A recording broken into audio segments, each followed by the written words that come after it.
हरे कृष्ण। श्री शिवाय नमस्तुभ्यम। आप सभी का दिन शुभ हो। प्रिय श्रोताओं, आज सावन मास का 29वां दिन है।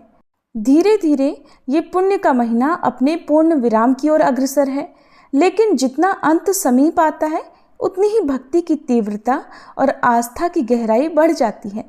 सावन की बूंदों के संग जैसे हर मन शिवमय हो गया है, वैसे ही आज का ये दिन भी उन भावुक क्षणों में से एक है जब मन ये सोचकर द्रवित हो जाता है कि ये शिव आराधना के अमूल्य दिन अब गिनती में रह गए हैं।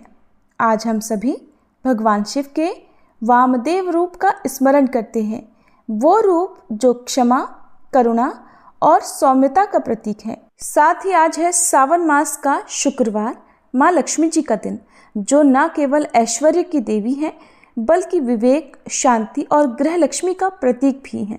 ऐसे पवित्र दिन पर जब एक माँ अपने परिवार के सुख के लिए व्रत रखती है, जब एक कन्या अपने भावी जीवन की मंगल कामना करती है, जब एक बहन अपने भाइयों के लिए सुख संपन्नता मांगती है, तब स्वयं भगवान शिव, माता पार्वती और माँ लक्ष्मी उनकी प्रार्थना सुनते हैं। आइए आज का अध्याय शुरू करने से पहले हम सभी मिलकर प्रार्थना करें। हे त्रिलोकनाथ भोलेनाथ, आपकी कृपा से ही ये जीवन चल रहा है। माँ पार्वती, हमें संकल्प, सहनशीलता और समर्पण दीजिए। हे माँ लक्ष्मी, हमारे घरों में सिर्फ धन ही नहीं, धर्म, दया और संतोष भी भर दो। इस सावन के अंत की ओर बढ़ते हुए हमें ये शक्ति दो कि हम अपने अंदर की अशांति को भी हर लें। आइए अब आज की कथाओं का शुभारंभ करते हैं वरलक्ष्मी व्रत की कथा से, क्योंकि आज पावन सावन सोमवार भी है। आज के दिन जो सच्चे मन से माँ लक्ष्मी जी की इस पावन कथा को सुनता है, उसकी समस्त मनोकामनाएं पूर्ण होती है और घर में सुख समृद्धि के भंडार भर जाते हैं। प्राचीन कथा के अनुसार एक बार चारुमती नाम की एक महिला थी जो माँ लक्ष्मी जी की बहुत बड़ी भक्त थी। वह हर शुक्रवार को माँ लक्ष्मी की विधि विधान से पूजा करती थी। एक बार सपने में स्वयं माँ लक्ष्मी ने उसे वरलक्ष्मी व्रत के बारे में बताया। अगले दिन शुक्रवार था और अगली सुबह चारुमती ने माँ लक्ष्मी जी द्वारा बताए गए वरलक्ष्मी व्रत को समाज की अन्य नारियों और कन्याओं के साथ विधिवत पूजन किया। पूजन के संपन्न होने पर सभी नारियां कलश की स्थापना करने लगी। परिक्रमा करते समय समस्त महिलाओं के शरीर विभिन्न स्वर्ण आभूषणों से सज गए। उनके घर भी स्वर्ण के बन गए और उनके यहाँ घोड़े, हाथी, गाय आदि पशु भी आ गए। सभी स्त्रियां चारुमती की प्रशंसा करने लगी, क्योंकि चारुमती ने ही उन सबको इस व्रत के विधि विधान के बारे में बताया था। कालांतर में ये कथा भगवान शिव ने देवी पार्वती जी को भी सुनाई थी। इस व्रत को सुनने मात्र से माँ लक्ष्मी जी की कृपा प्राप्त होने लगती है। मान्यता है कि तभी से सावन मास के अंतिम शुक्रवार को वरलक्ष्मी व्रत का पालन किया जाने लगा। ये थी वरलक्ष्मी व्रत की कथा। अब सुनिए सावन मास के आज के दिन की कथाएं। एक बार की बात है, देवर्षि नारद नारायण नारायण का जाप करते हुए भगवान शिव के दर्शन करने की इच्छा से कैलाश पर्वत पर गए। देवर्षि नारद को आया देखकर भगवान शिव बड़े प्रसन्न हुए और कहने लगे, हे देवर्षि, आज अचानक इस कारण से कैलाश पर्वत पर आपका आगमन हुआ है। अवश्य कोई विशेष कार्य होगा जिसका भाग बनकर आप यहाँ पर आए हो। तब नारद जी कहने लगे, हे भोलेनाथ, आप तो अंतर्यामी हैं, भला आपसे कोई बात कैसे छुपी रह सकती है। हम यहाँ पर किस लिए आए हैं आपको भली भांति पता है। फिर भी यदि आप पूछ रहे हैं तो हे प्रभु, आज मेरे मन में एक शंका उठ रही है। उसी शंका का समाधान करने के उद्देश्य से मैं आपके पास आया हूँ। प्रभु, कृपया मेरी इस शंका का समाधान कीजिए। भगवान शंकर कहते हैं, हे नारद, तुम्हारे मन में जो भी शंका, जो भी जिज्ञासा हो, निसंकोच होकर कहो। मुझे तुम्हारी इन शंकाओं का समाधान करके प्रसन्नता ही होगी, क्योंकि तुम्हारे सभी प्रश्न, तुम्हारी सभी जिज्ञासाएं लोकहित के लिए होती हैं। तब देवर्षि नारद ने भगवान से पूछा, हे प्रभु, पापी लोगों को पाप करते देखकर भी भगवान चुप क्यों रहते हैं? उन्हें उसी समय दंड क्यों नहीं देते? भगवान शिव कहते हैं, हे देवर्षि, आपने समस्त मानव जाति के कल्याण हेतु बहुत अच्छा प्रश्न किया है, जो मैं इस प्रश्न का उत्तर अब एक छोटी सी कथा के माध्यम से देना चाहता हूँ। इसलिए तुम इस कथा को ध्यान से और मन लगाकर सुनना। जो भी मनुष्य इस कथा को ध्यान और मन लगाकर सुनता है वो अपने जीवन काल में कभी किसी बात को लेकर कभी पश्चाताप नहीं करता है। वह मनुष्य पाप रहित हो जाता है। ऐसा मनुष्य जान जाता है कि पापी लोगों को पाप करता देखकर भी भगवान मौन क्यों रहते हैं। अब भगवान शिव देवर्षि नारद को कथा सुनाना प्रारंभ करते हैं। भगवान शिव कहते हैं, देवर्षि, प्राचीन समय की बात है, एक जंगल में मोर और मोरनी का जोड़ा रहा करते थे। वह दोनों पति पत्नी एक दूसरे से बड़ा प्रेम करते थे, एक दूसरे का बहुत आदर सम्मान करते थे। इस तरह उनका जीवन बड़े सुख और आराम से कट रहा था। उनके जीवन में कभी किसी प्रकार का कोई दुख नहीं था। फिर एक दिन की बात है कि मोरनी अपने पति मोर से कहने लगी कि सुनो जी, भगवान की जिंदगी कितनी सुखी है, कितनी आराम भरी है ना, क्योंकि इनका काम तो सिर्फ दुनिया को चलाना होता है और वो तो बैठे बैठे ही पूरी दुनिया को चलाते हैं। उन्हें तो कोई मेहनत का काम नहीं करना पड़ता है और उन्हें उनके भक्त अच्छे अच्छे भोग भी लगाते हैं, अच्छे अच्छे उन्हें पकवान भी खाने को मिल जाते हैं, उन्हें खुद से पकवान भी नहीं बनाने पड़ते। दूसरी ओर देखो, हमारा जीवन कितना मुश्किलों भरा है। हम रोज अपना दाना पानी लोगों से छुप छुप कर जंगल में ढूंढते हैं। प्रिय श्रोताओं, मोरनी की बात सुनकर मोर कहने लगा, प्रिय, ऐसा नहीं है, भगवान का काम बहुत कठिन है। भगवान को ये पूरी सृष्टि चलाने के लिए कड़ी मेहनत करनी पड़ती है, कण कण का ध्यान रखना पड़ता है। मैं तुम्हें एक कथा के माध्यम से समझाता हूँ, तब तुम्हें मेरी बात भी समझ में आ जाएगी। मोर मोरनी से कहता है कि सुनो, एक गांव की बात है। उस गांव में भगवान शिव का एक बहुत ही सुंदर मंदिर बना हुआ था। उस मंदिर के पास में ही छोटा सा भगवान भोलेनाथ का शिवलिंग भी था। उस मंदिर की देखभाल करने के लिए उसी गांव का भोला नाम का एक व्यक्ति सेवा में लगा हुआ था, जो सुबह शाम मंदिर की साफ सफाई किया करता और दोनों समय स्नान ध्यान करने के बाद भगवान के मंदिर में दीप जलाकर पूजा करता था। वह आदमी बहुत ही निर्धन और दुखी था। मंदिर में आने वाले श्रद्धालुओं के द्वारा उसे जो कुछ भी दान दक्षिणा मिल जाती थी, उसी से वो अपने परिवार का गुजारा किया करता। मंदिर में काम करते करते वह अपनी जिंदगी से जुड़ी हुई सभी परेशानियों की शिकायत भगवान की मूर्ति के सामने खड़ा होकर करता रहता। कभी शिवलिंग के समीप तो कभी भगवान शिव की प्रतिमा के पास जाकर। कभी वो अपने घर की बातें, परिवार की बातें भगवान से कहता, तो कभी दुनियादारी की बातें किया करता। अब मोर आगे कहता है कि एक दिन की बात है, वह भगवान भोलेनाथ के शिवलिंग के सामने खड़ा होकर दोनों हाथ जोड़कर कुछ शिकायतें कर रहा था। कह रहा था कि हे भगवान, आपकी जिंदगी कितनी आरामदायक है। आप तो बस मंदिर में एक जगह आराम से बैठे रहते हैं और चुपचाप लोगों की प्रार्थनाएं सुनते रहते हैं। कोई आपको लड्डुओं का भोग लगा जाता है तो कोई प्रसाद चढ़ा जाता है। तरह तरह की मिठाइयाँ और पकवान भी आपको यहीं बैठे बैठे खाने को मिलते रहते हैं। आपका जीवन कितना आसान है प्रभु, और मेरी ज़िंदगी देखो कितनी कठिन है। मेरी छोटी सी ज़िंदगी है, उसमें आपने हजारों तरह के दुख भर दिए हैं और हजारों तरह की परेशानियां मुझे आप दे रहे हैं। मैं दिन भर कड़ी मेहनत करता हूँ, तब कहीं 2 समय का खाना मैं अपने और अपने परिवार के लिए जुटा पाता हूँ। और दूसरी तरफ पापी और पाखंडी लोगों को देखो, दिन रात बुरे कर्मों में लिप्त रहते हैं, फिर भी बड़े मौज की जिंदगी जी रहे हैं। उन्हें किसी बात की कोई चिंता ही नहीं। भगवान, अगर मेरी जिंदगी भी आपकी तरह हो जाती तो मेरा जीवन कितना खुशहाल हो जाता। तभी अपने उस भक्त की ऐसी बातें सुनकर भगवान से भी रुका नहीं गया और वह उसी शिवलिंग से तुरंत ही त्रिभुज रूप में अपने नंदी के साथ प्रकट हो गए और कहने लगे, हे पुत्र, तुम जो सोच रहे हो गलत सोच रहे हो। तुम जैसा सोच रहे हो वैसा बिल्कुल नहीं है। दूर से देखने पर सबका जीवन अपने जीवन से अच्छा और दूसरों का जीवन ही दिखाई देता है। जब हमें उसकी वास्तविक जिंदगी का पता चलता है तब समझ में आता है कि ये तो मुझसे भी गया गुजरा जीवन जी रहा है। तुम मेरी जिंदगी को बड़ा आसान समझ रहे हो ना। मेरा जीवन उतना आसान नहीं है जितना तुम समझ रहे हो। मुझे भी बहुत सारी बातें देखनी पड़ती हैं, बहुत सारी व्यवस्थाएं बनानी पड़ती हैं।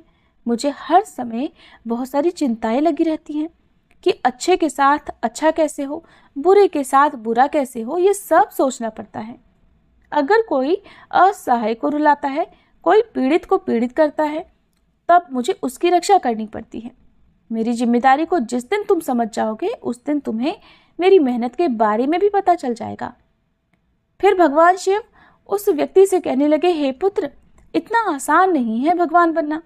जिस तरह एक पिता बनकर मनुष्य अपनी संतान के लिए अपने दायित्वों को निभाता है, उनके दुख सुख अच्छे बुरे हर बात का ध्यान रखता है, उसी तरह मुझे भी तुम सब का ख्याल रखना पड़ता है। इतनी सारी जिम्मेदारियों को एक साथ निभाना कोई आसान काम तो बिल्कुल नहीं है। अब भगवान शिव की बात सुनकर वह भक्त बोला, प्रभु आप तो बहुत ही भोले भाले हैं, आप ये कैसी बातें कर रहे हैं? आपका काम तो सचमुच में बड़ा ही आसान है। प्रभु, जिस तरह से आप पूरा दिन बैठे रहते हैं, आपकी तरह तो मैं भी किसी समय बैठा रहता हूँ तो किसी समय खड़ा रह सकता हूँ, इसमें भला कौन सी बड़ी बात है? भगवान शिव ने देखा कि ये मेरा भक्त ऐसे नहीं मानने वाला, तब कहने लगे, पुत्र मैं फिर कहता हूँ कि तुम ये काम बिल्कुल नहीं कर पाओगे जो मैं कर सकता हूँ। मेरे इस काम में बड़े धैर्य की आवश्यकता पड़ती है और मनुष्य में इतना धैर्य नहीं होता कि वह परिणाम घोषित होने तक रुक सके। मनुष्य के अंदर ये कमजोरी होती है कि वो थोड़ा सा सुख पाता है तो घमंड से भर जाता है और जरा भी दुख आ जाए तो टूटकर शीशे की तरह बिखर जाता है। फिर वह भक्त बोला कि प्रभु, अच्छा अगर ऐसी ही बात है तो आप मुझे बस एक दिन के लिए अपनी जिंदगी जी लेने दीजिए, फिर आप जैसा कहेंगे मैं वैसा ही करूँगा। मोर आगे अपनी पत्नी से कहने लगा कि हे प्रिय, भगवान भोलेनाथ ने उस व्यक्ति को बहुत समझाया पर वो तो बड़ा जिद्दी था, उसने भगवान शिव की एक बात भी नहीं मानी।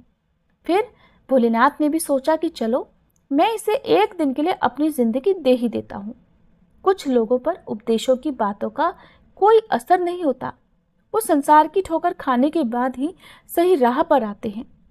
उस भक्त के साथ भी यही होना था। फिर भगवान शिव ने कहा कि बेटा ठीक है, मैं एक दिन के लिए तुम्हें भगवान बना देता हूँ और तुम्हारी जिंदगी मैं जीता हूँ, फिर देखते हैं कि तुम मेरा काम किस ढंग से करते हो। भगवान शिव कहते हैं, और हाँ, मेरी जिंदगी जीने के लिए तुम्हें कुछ शर्तों का पालन भी करना होगा। तब वह भक्त बोला, हे भगवान, हे भोलेनाथ, मैं तो आपकी सारी शर्तें मानने के लिए तैयार हूँ, बताइए आपकी क्या क्या शर्तें हैं। तब भगवान शिव कहने लगे, हे पुत्र, तुम ध्यान से सुनो। मंदिर में बहुत सारे लोग आएंगे जाएंगे, जिसमें अच्छे लोग भी होंगे और बुरे लोग भी होंगे, क्योंकि भगवान पर तो सबका एक समान अधिकार होता है। अगर किसी पिता का एक बेटा नालायक निकले तो क्या वो पिता उसे अपना बेटा नहीं मानेगा? इसी तरह अच्छे बुरे दोनों लोग मेरी संतान हैं, किंतु परिणाम मैं उनको उनके कर्मों के अनुसार ही देता हूँ। अब भोलेनाथ आगे कहते हैं कि पुत्र, जब तुम भगवान बनकर मेरी जगह पर खड़े रहोगे तो तुम्हें अच्छा कहने वाले लोग भी आएंगे और बुरा कहने वाले लोग भी आएंगे। तब तुम्हें चुपचाप उनकी बातें सहन करनी होंगी और धैर्य के साथ बिना क्रोध किए उनकी बातों को सुनना भी होगा और उनके अच्छे बुरे हर कर्म को भी बारीकी से देखना होगा। तुम्हें अपनी तरफ से कुछ भी अपने भक्त से नहीं कहना होगा, चाहे कुछ भी हो जाए। तब भोला ने कहा, ठीक है प्रभु, मुझे आपकी ये सारी शर्तें स्वीकार हैं। अब तो भगवान भोलेनाथ ने उस भक्त से एक दिन के लिए अपनी जिंदगी बदल ली। फिर एक दिन के लिए उसे भगवान ने शिवलिंग में विराजमान कर दिया और स्वयं सेवक बनकर मंदिर की सेवा करने लगे। फिर जब कुछ समय बीता तो क्या हुआ कि उसी नगर का एक धनी सेठ उस मंदिर में माथा टेकने के लिए आया और वह भगवान के आगे हाथ जोड़कर प्रार्थना करने लगा कि हे भगवान, मैंने अरबों रुपए लगाकर एक बहुत बड़े कारखाने का निर्माण कराया है, मुझे आप ऐसा आशीर्वाद दीजिए कि मेरा कारखाना बहुत तेजी से चलने लगे और मैं उससे बहुत सारा धन कमा सकूं। वह सेठ ऐसी प्रार्थना करने के बाद माथा टेकने के लिए जब नीचे झुका तो उसकी जेब से पैसों का भरा हुआ बटुआ निकलकर जमीन पर गिर पड़ा, लेकिन सेठ को अपना बटुआ दिखाई नहीं दिया, जिससे वह वहां से उठकर जाने लगा। उधर शिवलिंग में विराजमान भगवान शिव का भक्त ये सब देख रहा था। उसने देखा कि अरे, सेठ का बटुआ तो यहीं पर गिर गया है। एक बार तो उसके मन में आया कि क्यों ना वह सेठ को आवाज लगाकर उसे कह दे कि तुम्हारा बटुआ यहीं पर गिर गया है। अगले ही क्षण उसे भगवान शिव की शर्त याद आ गई, इसलिए वह कुछ भी बिना बोले वहीं पर विराजमान रहा। भोलेनाथ ने कहा कि चाहे अच्छा हो या बुरा हो, तुम्हें बिल्कुल नहीं बोलना है। यही सोचकर भगवान बना हुआ वह भक्त चुप रहा। तभी उस मंदिर में एक बहुत ही गरीब आदमी आया और वह भगवान भोलेनाथ के शिवलिंग के समीप खड़ा होकर कहने लगा, हे भगवान, मैं बहुत गरीब आदमी हूँ। इस गरीबी में बड़े दुख और कष्ट का जीवन जी रहा हूँ। अब तो परिवार का पेट पालना भी मुश्किल हो रहा है। घर पर बीमार माँ है, उसका इलाज कराने के लिए मेरे पास पैसे तक नहीं है। मैं कहाँ से व्यवस्था करूं प्रभु, कुछ समझ नहीं आ रहा। आगे मेरा जीवन कैसे चलेगा? हे प्रभु, आज तो मेरे पास मात्र 10 रुपए हैं। इनसे ना तो एक समय का राशन आ पाएगा और ना ही मेरी माँ की दवाई। कुछ कृपा कर दो भोलेनाथ, ताकि मेरी जरूरतें पूरी हो जाएं। ऐसा कहकर बड़े दुखी मन से वह आदमी जब मंदिर से बाहर जाने लगा, तभी उसकी नज़र पैसों से भरे एक बटुए पर पड़ी। उसने वह बटुआ तुरंत उठा लिया और उसमें बहुत सारे पैसे देखकर वह मन ही मन खुश होने लगा और भगवान को धन्यवाद देने लगा कि हे भोलेनाथ, आप तो वास्तव में बड़े महान हो। आपने मेरी प्रार्थना इतनी जल्दी सुन ली। अब इन पैसों से मैं अपने परिवार के लिए राशन की व्यवस्था करूंगा और अपनी बीमार माँ का इलाज भी कराऊंगा। फिर उधर भगवान बनकर शिवलिंग में विराजमान भक्त सोचने लगा, अरे ये बटुआ तो उस अमीर सेठ का है और ये गरीब आदमी इसे उठाकर ले जा रहा है। एक बार तो उसके मन में आया कि आवाज़ देकर इसे बता दूं कि ये बटुआ उसका नहीं बल्कि एक सेठ का है जो वो लेकर जा रहा है। लेकिन तुरंत ही उसे भगवान भोलेनाथ की शर्त याद आ गई, इसलिए वह चुपचाप रहा।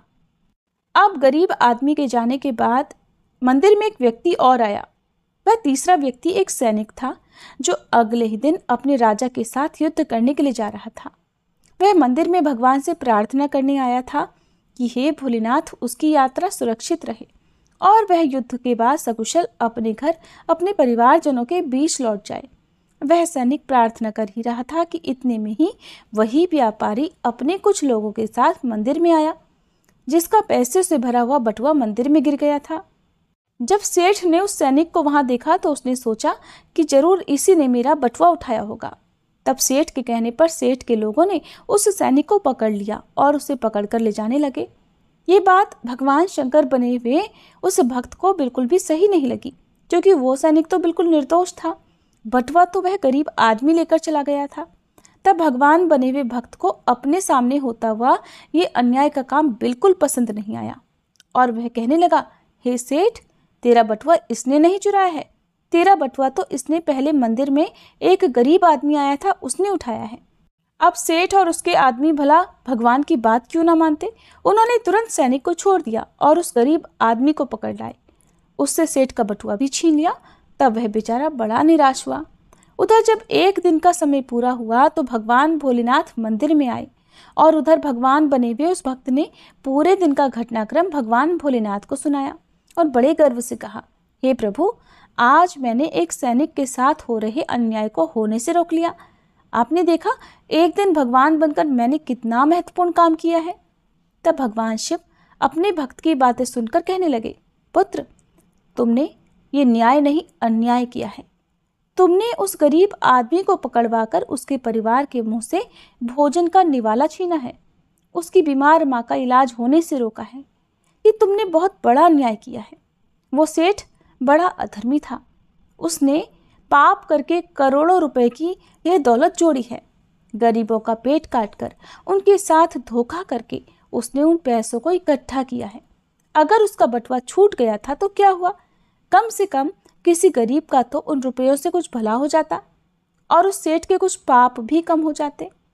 तुमने उस सैनिक को बचाकर भी बहुत बड़ा अन्याय ही किया है। तुम्हें लगता है कि तुमने न्याय किया है।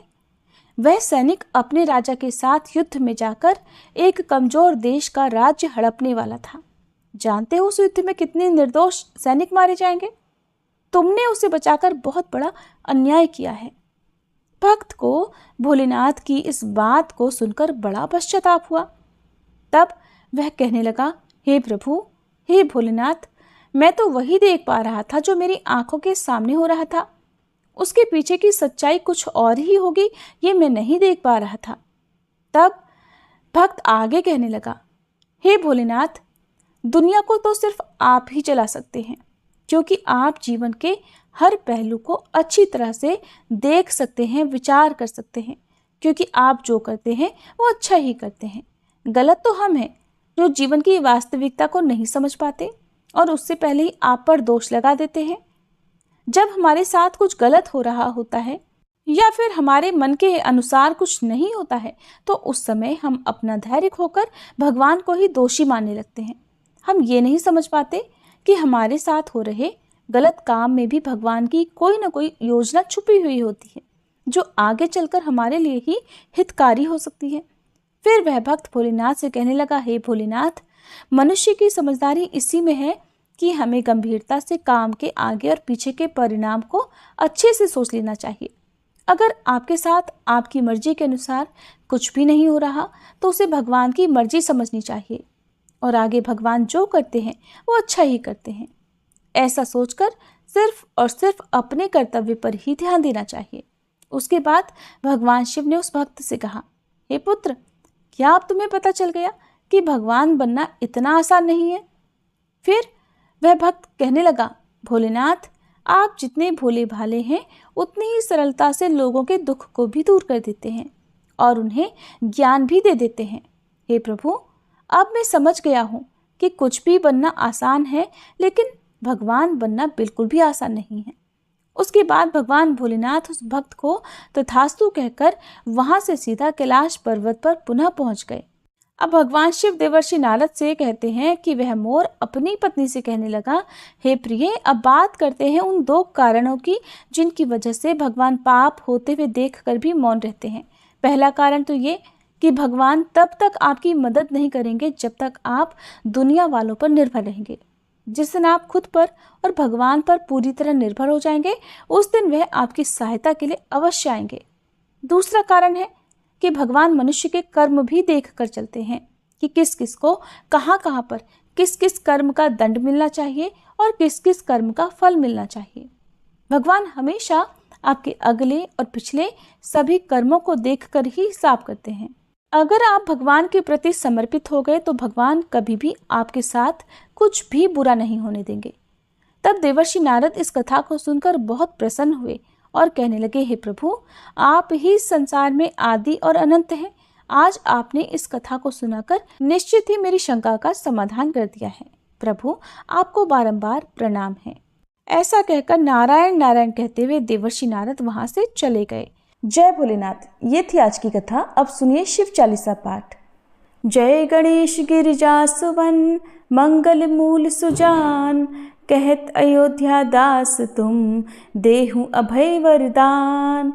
जय गिरिजापति दीन दयाला, सदा करत संतन प्रतिपाला। भाल चंद्रमा सोहत नीके, कानन कुंडल नाग फनी के। अंग गौर शिर गंग बहाए, मुंड माल तन क्षार लगाए। वस्त्र खाल बाघांबर सोहे, छवि को देखी नाग मन मोहे। मैना मातु की हवे दुलारी, वाम अंग सोहत छवि न्यारी। कर त्रिशूल सोहत छवि भारी, करत सदा शत्रुन क्षयकारी। नंदी गणेश सोहित है कैसे, सागर मध्य कमल है जैसे। कार्तिक श्याम और गणराऊ, या छवि को कही जात न काऊ। देवन जब ही जाय पुकारा, तब ही दुख प्रभु आप निवारा। किया उपद्रव तारक भारी, देवन सब मिली तुम ही जुहारी। तुरत षडानन आप पठायऊ, लव निमेष मह मारी गिरायऊ। आप जलंधर असुर संहारा, सुयश तुम्हार विदित संसारा। त्रिपुरासुर सन युद्ध मचाई, सब ही कृपा कर लीन बचाई। किया तप ही भागीरथ भारी, पुरब प्रतिज्ञा तासु पुरारी। दानिन मह तुम सम को नाही, सेवक स्तुति करत सदाही। वेद नाम महिमा तब गाई, अकथ अनादि भेद नहीं पाई। प्रकटी उदधि मंथन में ज्वाला, जरत सुरासुर भये विहाला।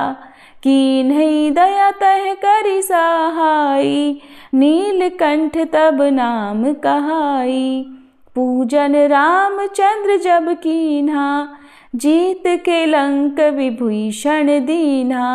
सहस कमल में हो रहे धारी, कीन्ह परीक्षा तब ही पुरारी। एक कमल प्रभु राखे उजोई, कमल नयन पूजन चह सोई। कठिन भक्ति देखी प्रभु शंकर, भय प्रसन्न दिए इच्छित वर। जय जय जय अनंत अविनाशी, करत कृपा सबके घटवासी। दुष्ट सकल नित मोहि सतावे, भ्रमत रहो मोहि चैन ना आवे। त्राहि त्राहि मैं नाथ पुकारो, ये ही अवसर मोहि आन उबारो। लै त्रिशूल शत्रुन को मारो, संकट से मोहि आन उबारो। मात पिता भ्राता सब होई, संकट में पूछत नहीं कोई। स्वामी एक है आस तुम्हारी, आए हरहु मम संकट भारी। धन निर्धन को देत सदाही, जो कोई जाचे सो फल पाही। स्तुति के ही विधि करे तुम्हारी, क्षमहु नाथ अब चूक हमारी। शंकर हो संकट के नाशन, मंगल कारण विघ्न विनाशन। योगी यति मुनि ध्यान लगावे, शारद नारद शीश नवावे। नमो नमो जय नमः शिवाय, सुर ब्रह्मादिक पार न पाए। जो यह पाठ करे मन लाई, तापर होत है शंभु सहाई। ऋनिया जो कोई हो अधिकारी, पाठ करे सो पावन हारी। पुत्र होन कर इच्छा जोई, निश्चय शिव प्रसाद ते ही होई। पंडित त्रयोदशी को लावे, ध्यान पूर्वक होम करावे। त्रयोदशी व्रत करे हमेशा, ताके तन नहीं रहे कलेशा।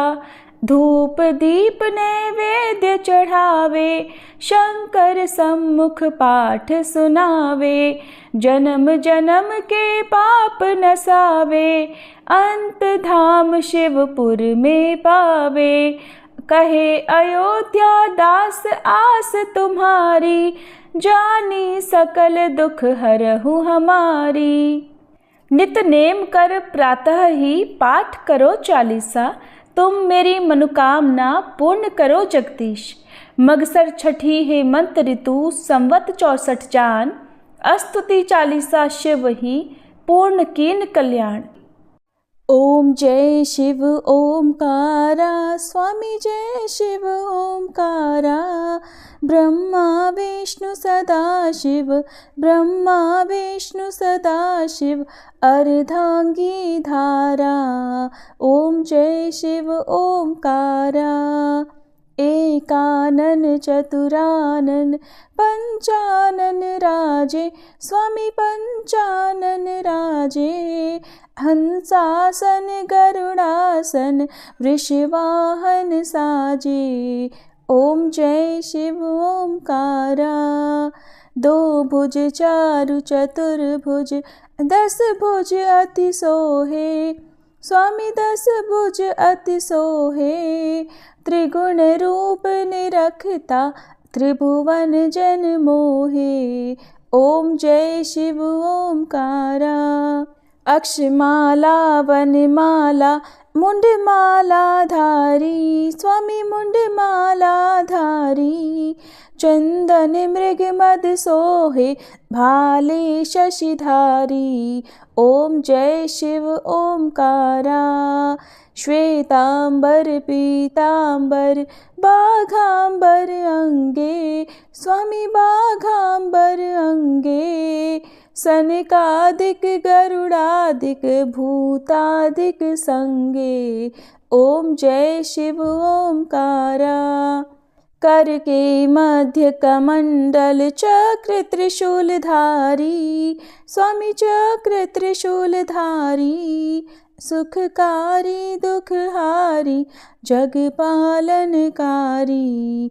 ओम जय शिव ओमकारा, ब्रह्मा विष्णु सदा शिव जानत अविवेका, स्वामी जानत अविवेका। प्रणवाक्षर में शोभित ये तीनों एका। ओम जय शिव ओमकारा।